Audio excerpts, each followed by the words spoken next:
गुफा में कुछ अंदर जाने पर चंपत को एक तालाब दिखा। वो दिव्य तालाब था।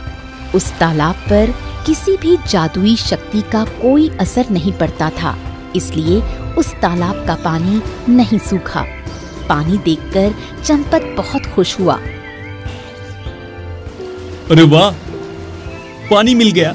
भगवान, तुम्हारा बहुत बहुत शुक्रिया। चंपत ने थोड़ा पानी पिया और फिर वो गांव में गया। उसने सभी गांव वालों को तालाब के बारे में बताया और फिर सभी गांव वाले घड़े लेकर तालाब के पास आए। इस तरह से गांव वालों की पीने के पानी की समस्या हल हुई।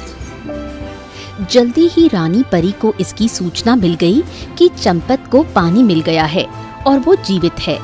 ये बात सुनकर रानी परी को बहुत क्रोध आया। उसे उस दिव्य तालाब के बारे में कैसे पता चल गया? ठीक है, अब उसे मैं परीलोक में लाकर मारूंगी।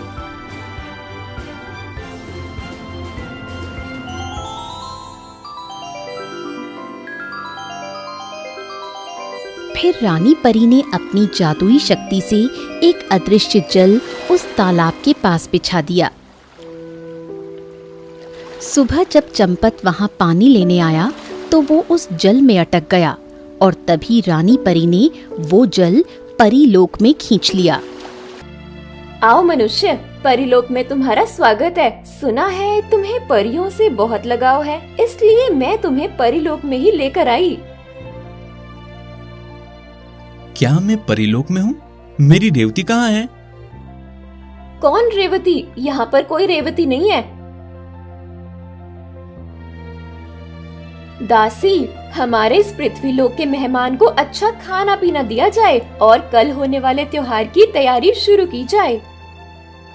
दासी चंपत को तरह तरह के पकवान खाने के लिए देती है।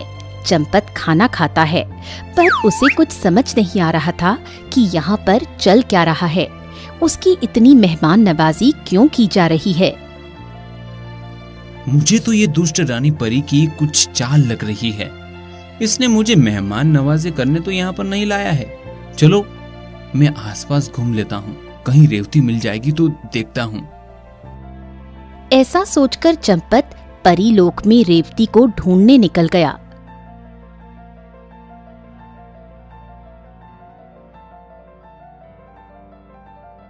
कुछ दूर जाने के बाद उसे एक बूढ़ी परी दिखाई दी।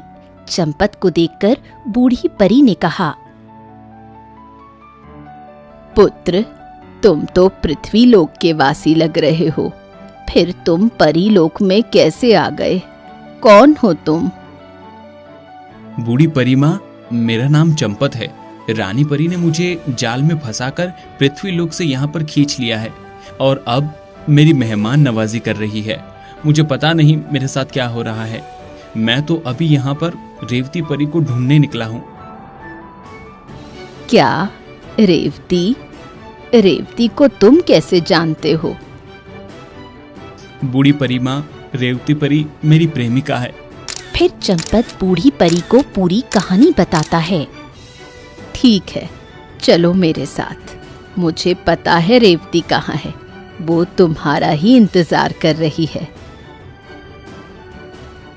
बूढ़ी परी की ये बात सुनकर चंपत थोड़ा खुश हो जाता है और फिर बूढ़ी परी के पीछे पीछे चल देता है।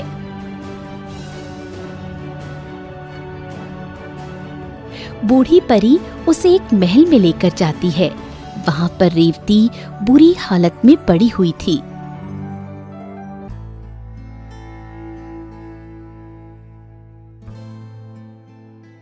पुत्र, ये रेवती मेरी पुत्री है। जिस दिन रानी परी ने तुम दोनों को साथ में देख लिया था, उसी दिन रानी परी ने रेवती की सारी शक्तियां छीन ली। तब से रेवती उड़ नहीं सकती और तब से आज तक रेवती ने जरा भी खाना नहीं खाया है। रेवती कहती है, यदि मैं खाना खाऊंगी तो चंपत के हाथों से ही खाऊंगी, नहीं तो उसी की यादों में मर जाऊंगी। ये बात सुनकर चंपत वहीं पर रोने लगा और उसने रेवती को आवाज दी, रेवती, मेरी प्रिय रेवती, उठो, मैं आ गया। चंपत की आवाज सुनकर रेवती आंखें खोलती है और चंपत को देखती है। वो बहुत खुश हो जाती है। चंपत, तुम आ गए। चंपत, मुझे पता था कि तुम मुझे लेने जरूर आओगे। प्रिय, ये कैसी हालत बना ली तुमने। अब मैं तुम्हें यहाँ से लेकर ही जाऊंगा।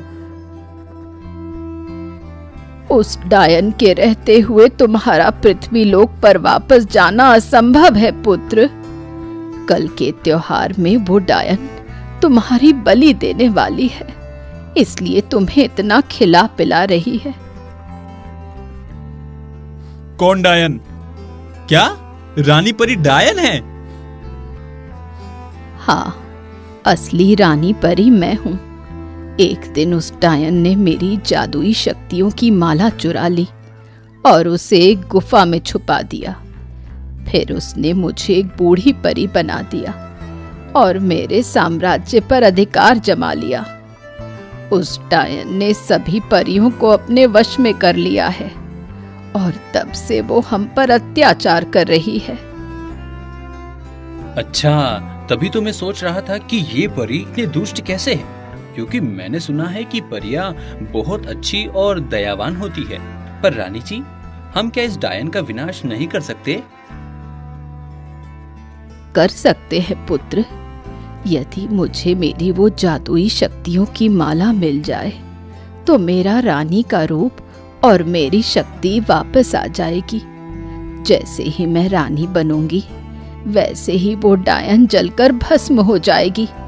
वो माला उस डायन ने परीलोक में ही दक्षिण की ओर त्रिक्षेत्र नाम की गुफा है, वहां पर छुपाई है। उस गुफा में सिर्फ कोई मनुष्य या राक्षस ही जा सकता है, इसलिए आज तक हम परियां उस माला को नहीं ला पाए। उस जादुई माला को मैं तुम्हें लाकर देता हूँ, बूढ़ी माँ। फिर चंपत दक्षिण की ओर निकल गया।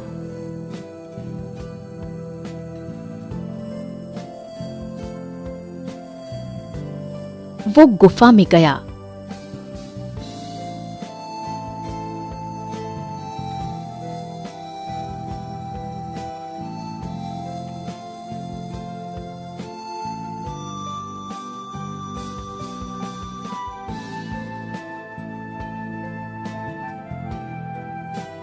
मैं इस गुफा में इतने अंदर तक आ गया तो भी मुझे वो माला नहीं दिख रही है।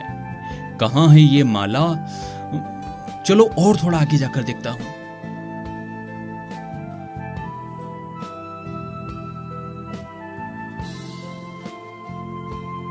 गुफा में थोड़ा और आगे जाने के बाद चंपत को एक पत्थर के पीछे से प्रकाश आता हुआ दिखा। अरे, उस पत्थर के पीछे से कुछ प्रकाश आ रहा है। लगता है वहां पर कुछ तो है। चंपत जाता है और वो पत्थर हटाता है। पत्थर हटते ही उसे वो माला दिख जाती है। चंपत खुश होकर माला को उठाता है और वहां से चल देता है। वो माला लेकर चंपत ने बूढ़ी परी को दी। माला पहनते ही बूढ़ी परी एक सुंदर रानी के रूप में आ गई। बूढ़ी परी के रानी बनते ही उधर वो डायन जलकर भस्म हो गई। फिर रानी ने रेवती को उसकी शक्तियां प्रदान की। शक्ति वापस मिलते ही रेवती तंदुरुस्त हो गई। माँ, अब मैं चंपत के साथ विवाह कर पृथ्वी लोक जाना चाहती हूँ माँ। फिर रानी रेवती को एक परी से सामान्य स्त्री बना देती है और रेवती और चंपत का धूमधाम से विवाह कर दिया। फिर रानी परी रेवती और चंपत को उनकी जादुई चादर पर बिठाकर पृथ्वी लोक भेज देती हैं।